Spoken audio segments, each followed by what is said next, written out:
You were there first in 57, and then you were there for 10 years, right?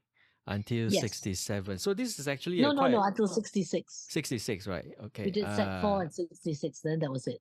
And this is actually pretty important time in Singapore history, in the Very, education. Did you see the changes in the curriculum, as we became more towards a nation? Not really. Yeah. But I was always a capo.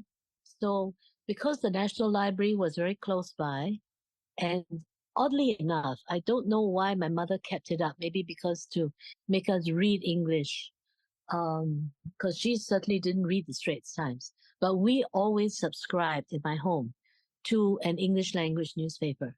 So that was mostly the Straits Times.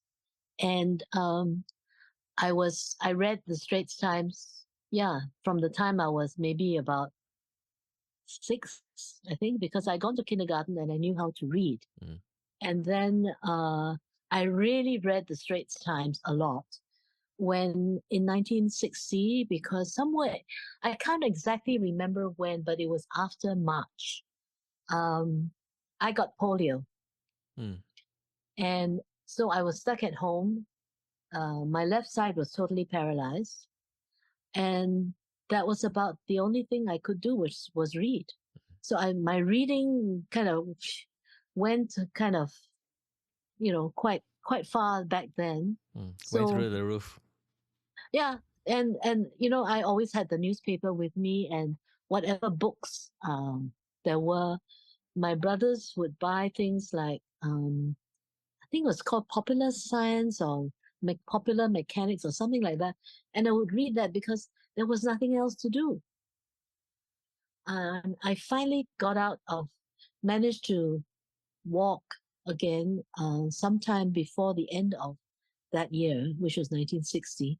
And I went back to school. And back then, there was no such thing as getting, you would have thought that the school would have required a medical cert or something to explain why this child is not going to school. But then schooling wasn't compulsory. So you didn't go to school. A lot of people did that because they were also, I had classmates whom I knew, they were working in their parents' business. So some days they would just not show up. And my mother would make sure that I showed up. But when I got sick, all that happened was my two sisters who were in the convent went to the teacher and said, our sister is sick. She cannot come to school. That was it. Yeah. And then when I finally showed up, I remember my teacher, Mrs. Doral, she saw me at I just kind of showed up and she looked at me and she said, oh, like Lazarus risen from the dead. And I've never forgotten that. And it was just very different from now. Now, if you don't come to school for one day, or if you are late for a couple of days, you got to explain, you got to whatever. And I just thought, wow. Yeah, of course. I was away for months. Yeah. Yeah. Did you learn Chinese in school? Not in school. Not in school. Okay. No, after my mom threw all my siblings into English medium schools, she had a very good tutor come in, and she would come in once or twice a week. And so I would just sit in on that. But I never got to, I would have been very, very young. And I never got really to learning that. So I've since tried and to learn Mandarin and to learn how to read, which is impossible. And the last time I tried was 2019 or something like that. And then I had this wonderful teacher called Yang Lao Shi, which we all loved him. But the youngest in the class that he ran was about 50 years old, and we had Indonesians, we had Europeans, we had Eurasians in the class, and none of us was doing this for scholarly or career purposes. And it was a fabulous, fabulous learning experience. But then he got cancer and he died.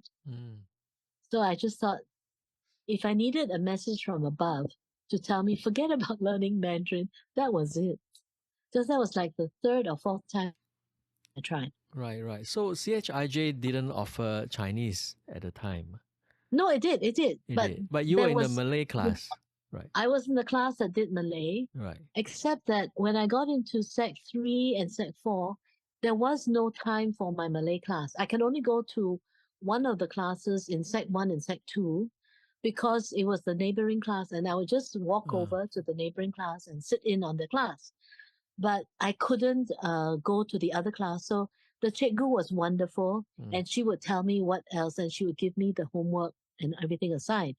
So the other girl in my class who also did that was the very famous Margaret Chan, the actress. Remember Emily of Emerald Hill? She and I were classmates. So but she's a Baba. So she spoke Malay.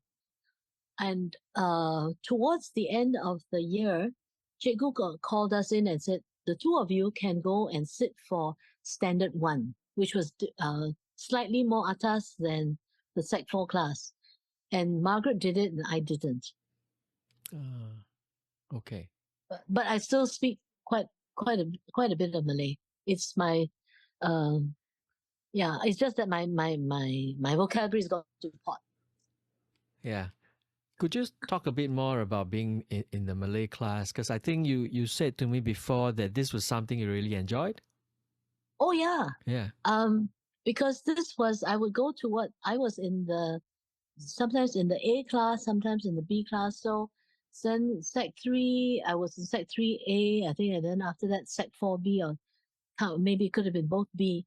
But we were more the Sec 3C girls and the Sec 1, Sec 3, they were more fun. A lot of Eurasians who I had known from primary 1, girls who were Indian or whatever, and we had a lot of fun. These were people that were mostly friends from, like day one, and so I enjoyed being in class with them. Whereas the Sec 4, Sec 3, and Sec 4 science classes were mostly Chinese. A few Eurasians, a couple of Indians, but mostly Chinese. Why was this? Because we didn't do Malay. They didn't do whatever, and it was science classes, and I think that many of my Eurasian friends didn't want to do science. Oh, okay. Yeah, and so I think in my Sec 4 class, I think I had all of 2 Eurasians. That was it, and about 3 Indians. I've got a class photo somewhere, but it was just very, very Chinese. Right. In your childhood, before you went to school, did you know non-Chinese people? Oh yeah. Because at the back of my mother's cafe, there was a kind of just a dirt lane, and there were 2 girls who I got to be very friendly with. They were Jewish. Their father ran a store in there, and they lived above the store. So they were Jewish girls. And we became very good friends. And in school, I had a fair number of Indian friends. I still am friends with them. And many of the Eurasians actually left Singapore, after after Singapore became independent, or even before. They could kind of see what was coming, and they went to England, they went to Australia, and so it's lovely to still be in touch with them and still to be friends. And when I organized the reunion in 2000 it was held in 2006. It took me 4 years to organize because I had to find the people first. Many of them came. I think we had about 25 girls who came from overseas. Right. Where was this neighborhood that you were staying in? Dhoby Ghaut. What was the address? 19 Dhoby Ghaut. 19 So Dhoby now Ghaut. it is La Salle. Is it La Salle or Sultan or whatever? Okay. Yeah. So what was this? This was a There shop was house? Yeah, this is a row of shop houses right next to Café. So it was wonderful because it meant that when I said to my mother, I want to go and see Elvis Presley in Blue Hawaii at Café, the midnight show, can? She said she actually let me because it was right just like about a few steps away from our house. And Wow. so this was it was a very interesting place to live in. The first two shop houses were actually a bar and restaurant. Lots of military, English, British military types, Australian military types. Then there was a hairdressing salon. Then there was another one, which was there were three of the most uh, probably famous um, aquariums were there Oh, for commercial aquariums. And I used to go and look at fish all the time because that was like, what the heck do you do when you're a kid? And we also had about maybe four or five hairdressing places there. One of which was my mother when I was in primary six or primary five. She decided to turn the downstairs portion of our shop house into a hairdressing place. But she wanted it very atas. So our hairdressing place, unlike the others, had air conditioning. And because we also had a restaurant, when we had the grand opening, which went on for quite a few weeks, she would get food sent over from the restaurant and feed people. And people who were eating there, they would have sandwiches and tea and coffee to to munch on. And the our next door neighbor was a hairdressing place. They really didn't like that because they felt like we had shown them up because they were the kind who were very, very next door neighbor type, and they would put out their washing, all their towels. They would just hang them in the courtyard. For my mother, none of that. She had a washing machine installed upstairs, and all our washing was done like that. amazing. So Is that the was shop yeah. house still around? No, no, no. Yeah. They taught it was acquired by government in the 70s and or the late 60s or early 70s, and they turned it into either what's next to Cathay now is either Sota or La Salle or something. Right? I can't remember. It's an part of the arts establishment. Right, right. Huge building. Looks nothing on earth like what it used to. Okay, okay. And it was quite a multiracial area, that area. Oh, very much, Mm, very mm. much. We had there was a row. There was like a slope up from the cafe there, and the row behind us, up on the hill, there was a Sikh temple, or Gurdwara, and there were very mixed. Yeah, Right, right. and one of the very famous places there, which a lot of people used to go to, was about 3 or 4 shop houses away from us, was a place called Rex Bookstore, Mm. where um, I I would have to persuade my mother or whoever to buy me books. So, when you have friends who are non-Chinese, how does that, change your social circle, your worldview? You see, the thing is that I guess going by today's norms, my bunch, we were weird. I was definitely weird because I went to an English medium kindergarten called Sunny Way. Mm. I think it may still be in existence, the name. This was in Balmoral area. And straight away, and I can give you a picture of that, straight away, I had classmates who were European, who were Chinese, who were Indian. I remember the first time I ever learned of Scandinavia. There was a girl there, she was blonde and she was from Scandinavia. And this was where a lot of the expatriate families would send their children. And then we had, Scottish, Irish, whatever people. So when I look at that, I've been trying to find out these people by posting that picture on Facebook.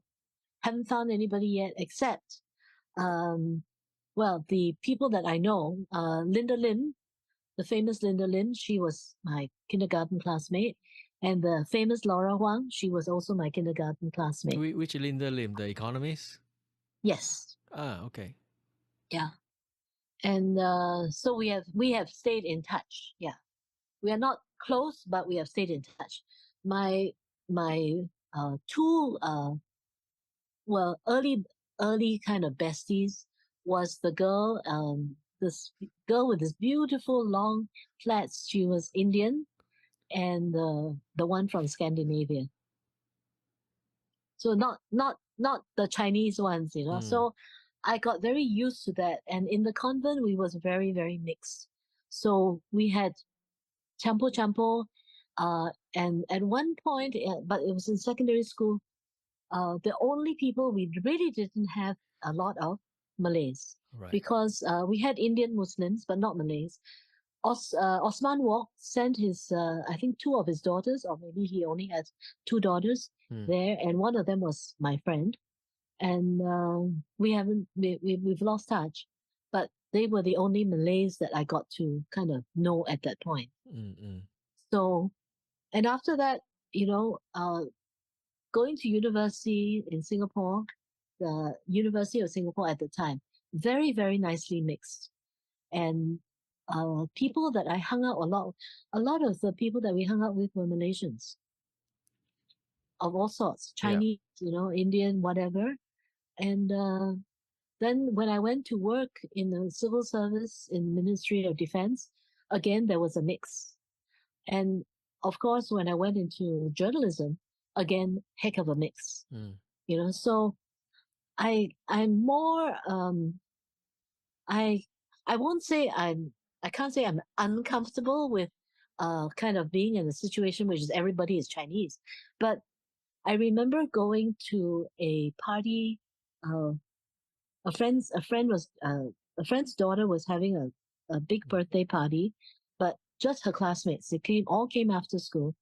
And so my friend said, "Hey, you come now, because if I'm going to have to make food for these people, I might as well have my own friends there." And that was the first time in my life, I think, that I was in a certain spot where everybody, including the Amate who came from KL, was Chinese. And it just felt very strange mm. that there was not a single non-Chinese person in the house. Right. So, yeah, so I'm very comfortable in Singapore.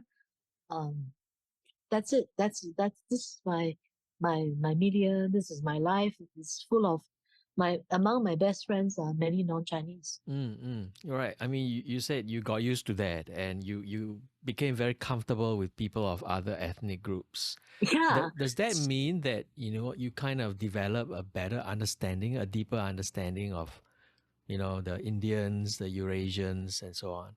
yeah, Mm, yeah. I think so, but not at a very deep level. mm, That was left to when I got into university, and you had lecturers who were Indian, who were, Muslim, who were whatever, and then you got to know and more stuff about all these people.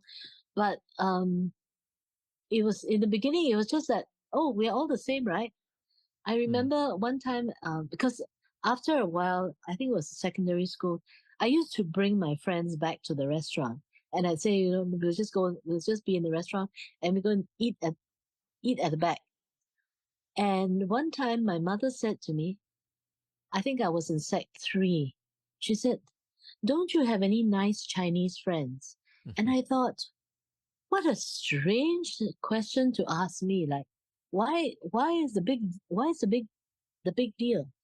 Because then I realized much later on when I looked at my photographs from then, I thought, oh, yeah. But even when I had the reunion in 2006, the best friends that I'm still in touch with, mostly are still non-Chinese. Yeah, I mean that's a Yeah. great point, right? I mean it's the kind of true organic multiracialism is Yeah. when you actually don't see the others as different races, but they are kind of similar to you. You just more or less colorblind, right? I mean, Oh, definitely. yeah, if And you want to know more about them, you can, but it's not like it's so important. They're just your friends, right? yeah, except that when when you sit down to eat, then you realize that, like, for instance, uh, I remember I used to share food. We used to share food a lot. And then one time I can't remember why, but I had a steak sandwich with me. And then my friend Lata said, "Oh, what have you got?" And I just said, "I got a steak sandwich." She kind of recoiled because she said, "I don't eat beef," you know? And I thought, "Oh, you don't? That's interesting because we already knew that Malays didn't eat pork, but I didn't know anything about Mm, Indians mm. and, because Hindus, yeah, the closest Indian friends I had were Catholics and mm, they ate beef, yeah, but she was not. She was Cindy. right, yeah, and you kind of learn that as friends, right? Yeah. Yeah, But it's, yeah. it's, it's not like, "Oh my God, you don't eat beef. What's wrong with you?" No, it's just that, "Oh, you don't eat beef." Mm. It's like now when I go out for a meal, I have to tell people I can't eat chicken because I'm allergic to it. So yeah, same thing, right? One is a religious allergy and one is a physical Mm, allergy. mm. Yeah. Just to go back to CHIJ a bit, did you make a lot of good friends then? Oh yes, Mm. definitely. And that really came through in 2006. Uh, I don't know what event, if there any, prompted me in 2002 to say I want to see my classmates again, Mm. because so many of them had gone and never come back, or I thought never come back. And of course, it was difficult back then to travel, and so I just got going and just say, "Do you know anybody who was in our class?" They said, "4B." I said, "No, no, no, the whole Sec 4." And so I gathered all these names. I think in the end, I got close to 100 Mm. something names, but not everybody came. And but it was enough for me that so many others did, because it's a long way to come if you're in New Zealand, if you're in Australia, if you're in England, and quite a few came from America. So yeah, that was really really lovely to renew this friendship. Yeah. Where was the reunion held? Oh, I really totally overdid it. I told them all it's going to be 3 nights, and What? everybody said 3 nights. You see your reaction. I said, I can't ask people to come all the way from where they've come from Yeah. and just have dinner one night. What? So I just said 3 nights. The first night we had it at the Singapore Recreation Club or the Singapore Cricket Mm. Club. I can't Mm. remember. Mm. Possibly Recreation Club. Mm. And that was great, great, great, great fun. And one of the girls who uh, later on, after that, that was the very first night. So not a lot of um, well, but I told them all. I said, okay, there will be prizes for people who come in school uniform, and there will be whatever other prizes, lucky draw, whatever. S- So there were people who came and, like, down to the shoes, and one of the girls said, "I borrowed these shoes from my daughter," which is kind of fun. And then at the end of that evening, something that was really has stayed with me. One of the girls came up to me and with tears in her eyes, tears of joy, I realized. I don't think she was in my Sec 4B. And then she said, "Thank you, thank you, thank you." She said, "My best friend, she left Singapore almost immediately after Sec 4, our last exam, and I never saw her again. And then she moved house. When she moved house, I moved house. We lost touch. So I haven't seen her all these years, 40 years. And finally we saw each other, and they apparently, I don't know which one came first, and the one overseas or the one in Singapore, they ran to each other and hugged, and they sat the whole night talking to each other, catching up Mm. and crying. And this girl said, "Thank you. You have made my day." No, she said, "You have made my year." And actually, she said, "No, more than that. I can't thank you enough." Mm. And all the time she's crying, but tears of happiness. And I thought, I just sat down there. I started crying, and I thought, hey, you have done a very good deed, very great kindness for somebody without even realizing it, Mm. because you just thought, I want to see everybody again. And you've done this. And I was just very happy Mm. that Mm. I had done this for this one person. Yeah, that's a great job. Well done, Irene. Well done. Well, Did you manage to meet any of the old teachers? yes, we managed to get quite Ah. a few of them to come. I think maybe a dozen of them came, and I'm so happy that they did. Some of them didn't, it's like you haven't seen these people for 40 years, most of us, and you can't recognize them. You have to go around saying, I'm so and so. So what we did was we had name tags, which was, quite good. And that I think really helped. So I felt like I was like in this kind of a happy haze the whole night. I was organizing things, but yes, but after that when they came, then I realized I don't have to do anything. But we had things like I had a quiz, and then one of the funny things was we had it over the National Day weekend, so we're on the Padang, and one of the girls, Mary Seat, who is who is currently an ambassador, she decided to she thought it was a joke. So she took the mic and she said, ladies, we are going to have fireworks in a while, and some other things, maybe some music somewhere, but fireworks definitely. And we kind of overshot the budget a bit on this because I only charge them $50 a night, right? And so if you, I will send a bucket around, and if you could donate. And we Mm. thought we were going to get $1 here, $2 there, or whatever. Then we would have a lucky draw. People started putting in $50, $100. And I said, "Hey, Mary, this cannot. This is not funny anymore." So I had to go and explain. And everybody said, "But there were fireworks." The foreigners didn't know that this is a National Day thing. So we had fireworks, and it was great fun. I should Any have kept the money. right. You should have definitely do another one. Have you thought of doing a follow up? Oh, we've had follow-ups, but Right. not as grand. Uh, you can't get people to travel just to come for these things. So those who still have relatives here, a bit easier. And I think that um, visit has started many of them on coming back more often. So instead of coming back once every 10 years, some of them will come back every 3 or 4 years. Mm. So that's fine.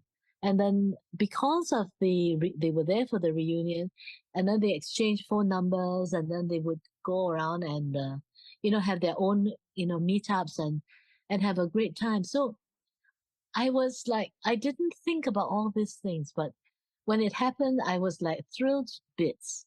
And then we had another couple of nights, I think, over at the cricket club Mm. one year. Can't remember when that was. I've been thinking of having another one for 2026 if I'm still alive. Mm. But I'm going to have to win the lottery to enable some of the people to come. Uh, As it was, I think I spent about of my own money lah, because I there were some people who just couldn't make it. So um, I think I spent about 4,000-5,000 of my own money to do that. And one of the girls, she said, "I would love to come, but I really cannot afford to. I haven't saved up enough for the airfare."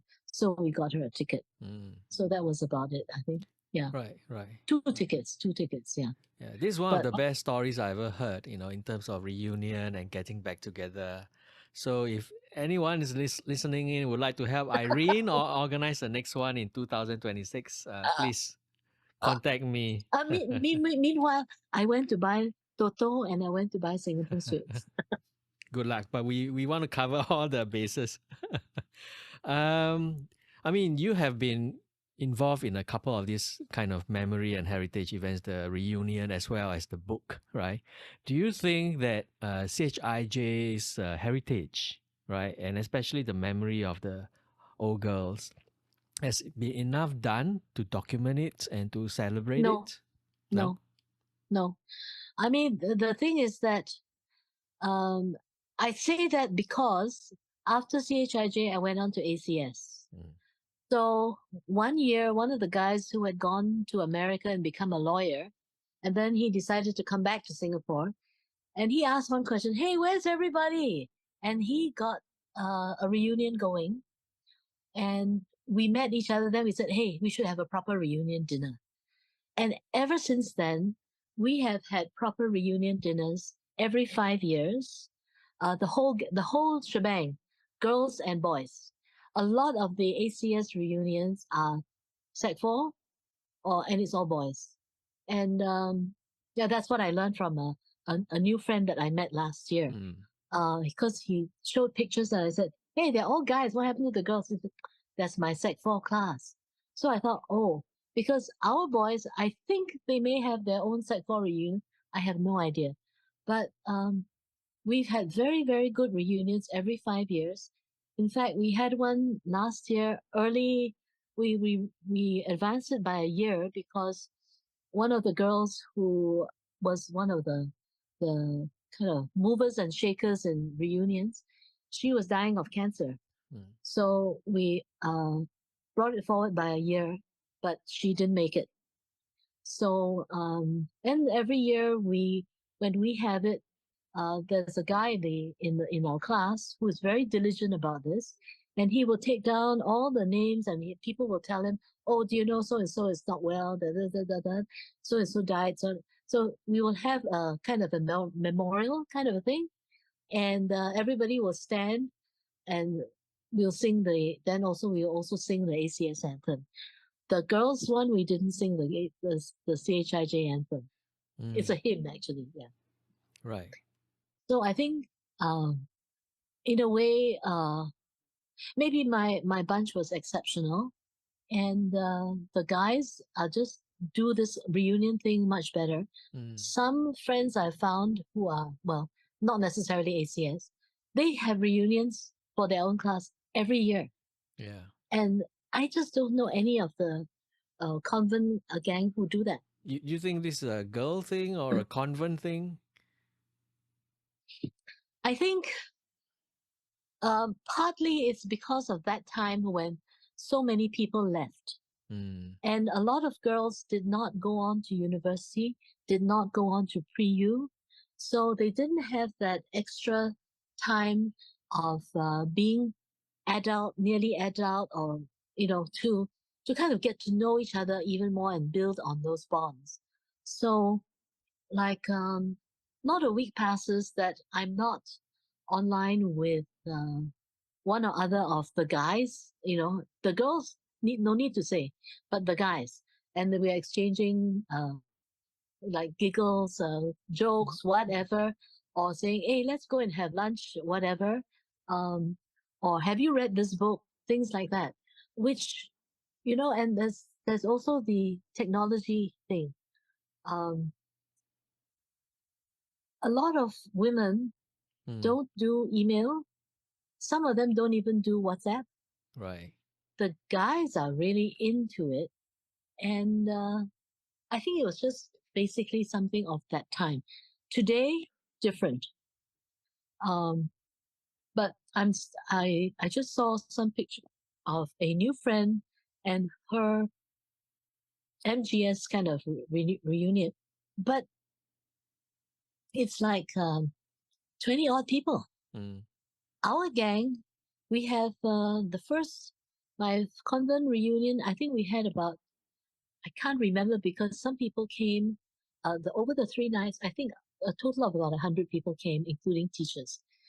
And some of them like um, friends, or not friends, sisters of the girls who also knew the rest of us. They came, but the other ones, the female ones, generally not that much. Although my niece was just telling me yesterday that when they go to the MGS old girls dinner, the annual dinner, there are lots of people and all different things. And now she's into the mother generation because her daughter is a student. But it just doesn't seem to be the same as with guys. There isn't a CHIJ group on Facebook, right? I don't think there is. I don't know. I If just there did a is, nobody search. told me about it. Yeah. Maybe you should create one. No. I already contribute to the ACS OBA kind of a thing, and many of my very close friends Yeah. are from there, and some are from the convent as well. But we don't feel the need to do that because, yeah, it's just if somebody would suggest it to me, then I might feel maybe I'll do it. But I just otherwise, did. I just nobody. did suggest it to you. No, but you are not my convent school girl. That's different. So you know there's that kind of a thing. Yeah. So, but yeah, we when I put out some, I have a chat group. Yeah. I have a chat group, but over the years, people have drifted away. People have just exited and not come back.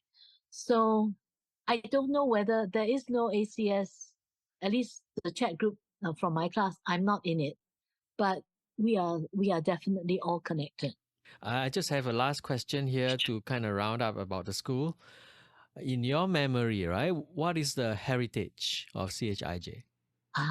The heritage, apart from this being feeling this solidarity with people who are not, your race, there is the feeling of that feeling of sisterhood, which never fails. When you find out, oh, you're from the convent, oh, there's that kind of warmth. And many of the girls also happen to be Christian, Catholics, so they have that kind of relationship, and they will still donate, they will still contribute things. So there is that. I'm not so involved with them simply because I went away, in 67, in the middle of 67. I went away, and then after that I went to ACS. So I don't have that thing. The links, I think, are much more they're warmer when the girls have been all the way through pre-university. But still, it's quite a long time though, and it's a very formative time, right, in childhood. Yeah, Yeah. and we are lucky in the sense that Singapore is small. So that I told you about that ACS boy who came back and from Los Angeles and said, "Hey, where is everybody?" And then you could find all the people. Some of them, of course, by then already had children in or children who were going to primary school or were going to kindergarten and knew one another. So you had that, but it took that one person to say in ACS, where is everybody? And then in my case, it was just an idea, and I thought, yeah, let's do it. Right. Does the idea of sisterhood, right, extend to the other IJ schools? Not really. Not Not for really. me, anyway. Not really. Because we didn't, I don't know whether they do it now, but we didn't do that much at the time. So, you don't have that. Whereas ACS, there's apart from the very well managed and very well read ACS OBA Facebook page, they have lots of teachers moving about. They have people moving about, and even people who are like one of my ACS class teacher. He's now in there's an ACS branch in is it Chiang Mai or somewhere around there, and there's an ACS in Mm. the convent hasn't reached out as far as that, but the ACS thing has, and a lot of the guys go back and act as chairman of the OBA, whatever it is, and it has been a tradition to give back, whereas not so much in the convent. Yeah. What do you feel about your education in IJ? Oh, Hmm. I thought it was a very good education but it's your teachers that do this. The teachers that I had many of the teachers that I had made me very curious. They encouraged us to go to the library, which was very close by then, and actually it's even more close by to the old CHIJ now. But we were encouraged to do that and to, how would you say, to kind of go out of our. I can't say that for every teacher, but that was what my experience was. And I don't know if to go out to also look back. So we all knew at least a bit of what the CHIJ history was like, and that kind of gives you some kind of like common ground, and it says, okay, this is it. This came out of somebody doing good, and doing good a long way back when it wasn't easy. And you think about these nuns who left their homes and just got on a ship and came out to this strange place where they didn't know the people or anything, but because of their religious conviction. So there is that, where you can feel that it's incredible. Right. In 1983, the school, of course, moved from Victoria Street, to Toa Payoh. And you say in the beginning that you don't feel anything for Toa Payoh? No, I've been there. You've been there, right? And I've been there, and I went to see the nun in charge, Sister Anne. But I not I just don't feel anything. I don't go there for any reason. Whereas I've been back to ACS, and back in when was it? About 2000, early 2000s. A bunch of us, mostly in my class, we raised quite a big sum of money for the school. When so we just decided to go and do it. Right. And it was. I just don't have that same feeling, and also I don't feel that the CHIJ people have reached out to me. Okay. CHIJ, I don't know when you went back, but now they have a museum, right, which is open in 2012. Did you see the museum? No. No. This is the first I've heard of it. Yeah, it's on the NLB website. They have school artifacts and all that. Because I mean, you belong to this generation of old boys and girls whose schools used to be in the city area, right, in the town area. Yeah. And then all these schools are now dispersed, and these are English schools. These are also, private Chinese schools. So I mean, there is a social memory here, about the feeling of for those schools that cannot be replicated, I guess, when the school moved. No, they just didn't. I'll just give you an example. This is not a complaint, but the Old Girls Association that got me to do the book, and when I wanted extra copies of the book, they told me through that girl, oh, tell her to buy them.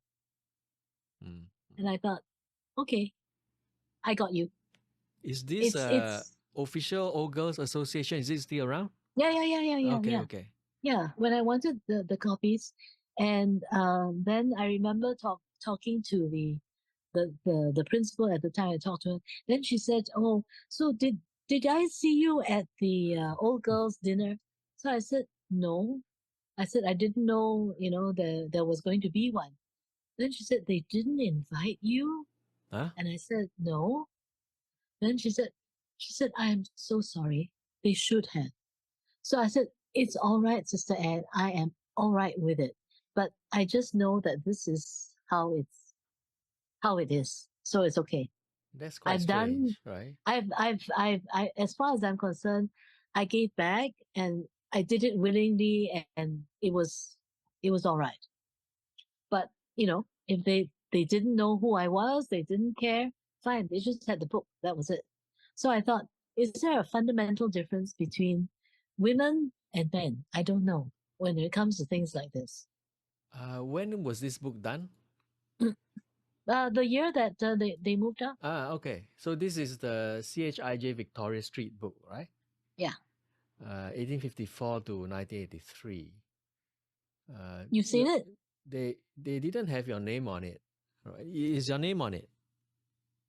I don't know, but it's You not. wrote the text, I put it all together. I right? wrote Okay, some of the text, right. but it's one of those things that it doesn't bother me. I just gave all the stuff to them, Okay. and they did what they wanted with it. It's quite a sizable book, right? 250 odd Yeah, yeah, yeah, yeah, pages. yeah, yeah, yeah. Yeah.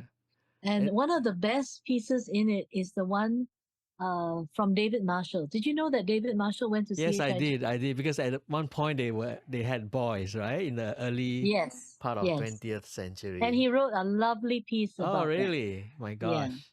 inside there.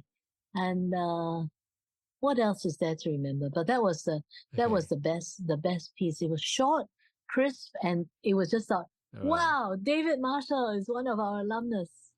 Yeah. 20 years later, but this one is not in Singapore. No, hold on. It's published in Malaysia, but Elaine Myers did a book on CHIJ 150 years, Don't know anything about that. 2004. And since then, it would have been 170 years, right? This I year. think a couple of other people did something about the convent here.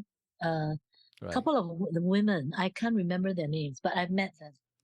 Yeah, I'm just looking at the books that have been done. There is a book on the site of the CHIJ in Singapore by Sandra Hart. I think she did a PhD on this. Ah, I, I lovely. I believe I marked it actually. Yeah, this would have been quite an academic book. Good book. Hmm. Anyway, I thought I don't know, you're comparing CHIJ and ACS so much that we should do an episode on ACS Barker as well. Was I he at a well, Barker at the time? yeah. Okay. The only thing is that I'm not sure whether it's like my situation and that particular time, whether it's applicable to everybody. Oh, it's all But right. It's all right. Yeah. yeah, it's just that I enjoyed my time both places. I came Mm, away with good friends and quite a bunch of good memories. But yeah. I would say that because of the age at that time and the relationship with the teachers changes. So I'm much more influenced by the teachers that I met at ACS, Ah, whom I'm still friends with. okay. And yeah, so I remember one time I was, uh, Hold on. Are you going to talk about the example, right? yay. So I thought we can leave this to the next episode. If you don't Okay, mind, we okay. do another one. No problem, no problem. But I think you've been quite fortunate, right? You went through to two excellent schools from primary to pre-U. Yeah. Very excellent schools. And I was going to want to talk to you about Orchard Road and Dhoby Ghaut and all that. But I think we're nearing 2 hours. So Oh my God, really? yeah. We started at 10:30, it's almost 12:30 now. Okay. So I think I do want to talk about Bras Basah Road, and Dhoby Ghaut, because that's part of my interest in the Orchard Road as well as the Xiao Po area, right? The North Bridge Road area and the bookstores. I'm especially interested in bookstores because I'm writing a book on shops in Chinatown, including the little town, the Xiaopo area. So can we talk about that in another day? Sure, sure. That would Now that be I know how to do this. except for dropping it lah. No, another time I'll just. It's Yeah, just yeah. that I No, no, haven't. no. The whole setup I is haven't. good. Is good. Yeah, no Yeah, problem. Yeah. Thanks so yeah. much, Irene. You've given us so much, memories that you shared, and also a sense of how much you care about those memories to actually do some crazy things. Yeah. I'm still. I was involved in organizing even the ACS things until a while back Mm, because that one you really should talk to my friend who's actually also from the convent. She's the big time organizer. She's been involved in every one of our mm. reunions. Her name is Greta Chu. Okay, okay, great. Yeah. To any of the old girls from CHIJ listening in, do you want to say something to them? Ah, something to them. Yeah. Hmm. Enjoy and remember and forget the bad parts and hold the good ones close to your heart. Wonderful. I'll arrange a time to talk with you again. Sure. Thank you so much, Irene. Have a good Okay. day. Bye. Bye.